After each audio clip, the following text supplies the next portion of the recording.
Po ju bien flokët, nuk keni të vetëm. Rënia e flokëve ka disa arsye, çfarë duhet të dish.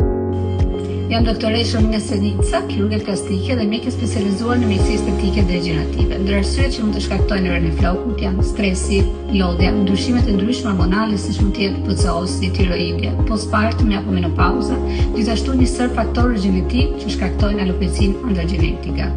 Arsye tjetër mund të jetë mungesa e vitaminës D, hekurit apo biotinës, por jo vetëm, shumë sëmundje autoimune apo terapi që ne duke marrë nga goja mund të shkaktojnë rënien e flokut. Dhe për të gjitha këto shkaqe kemi një zgjidhje ndërsa klinik. Trajtimet që mund të kryhen janë plazma e pasur me trombocite apo siç quhet ndryshe PRP, e cila forcon folikulin. Kemi trajtimin me aminocide apo mezoterapinë, koktejle të ndryshme që forcojnë flokun.